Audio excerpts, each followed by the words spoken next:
అక్కడ మొత్తం international students ఉంటారు. ఆల్మోస్ట్ ఆల్ కంట్రీస్ నుంచి వస్తూ ఉంటారు. సో వాళ్ళు నాకు ఫస్ట్ నుంచి చెప్పేది ఏంటంటే రష్యన్ లిటరేచర్ చదవమని చెప్పేవాళ్ళు అనమాట ఎక్కువ. ఎందుకు అంటే అక్కడ జరిగిన వార్స్ కానీ లేకపోతే లియో టాల్స్టాయ్ కానీ most of the people Russian literature చదవమని చెప్తారు. ఎందుకంటే అక్కడ ఉన్న హై అండ్ లోస్ అన్నీ కవర్ అవుతాయి. సో లిటరేచర్ ఒక డెప్త్ తెలుస్తుంది అనేసి.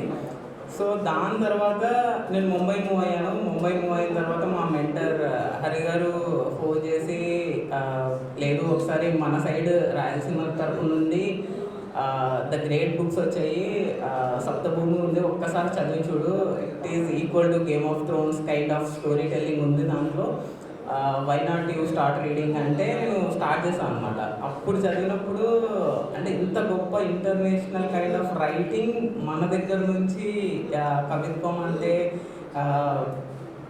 వర్ణించడం కాకుండా విజువల్గా ఇంత ఎగ్జైటింగ్గా చెప్తారా అనేసి అనిపించింది. దాని తర్వాత మళ్ళీ నేను సార్ దగ్గరికి ఒక స్టోరీ కోసం రావడం జరిగింది. సో సార్ ఇప్పుడు నాకు మెంటర్ చేస్తున్నారు యాక్చువల్గా. సో విహారీ అన్న దగ్గర సార్ దగ్గర నేను ట్రైనింగ్ తీసుకుంటున్నా. సో ముంబై వదిలేసి వచ్చేసాను అనమాట. సో బికాస్ ఆఫ్ సప్తభూమి ఒక బుక్ నన్ను మార్చేసింది నా లైఫ్ని మొత్తం.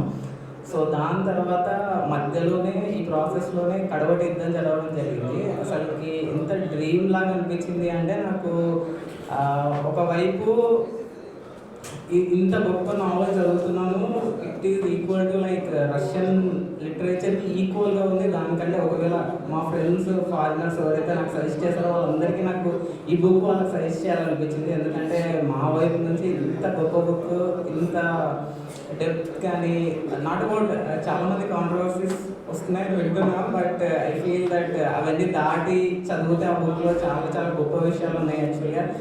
And I believe it has to reach to more international పీపుల్కి రీచ్ అవుతే దాని వాల్యూ కానీ దాని గొప్పతనం అందరికీ తెలుస్తుంది. సో సూన్ ఐ విష్ ఈ బుక్ అందరికీ రీచ్ అవ్వాలని, mainly to the different countries వాళ్ళందరూ చదవాలని మనస్ఫూర్తిగా కోరుకుంటున్నాను. Thank you.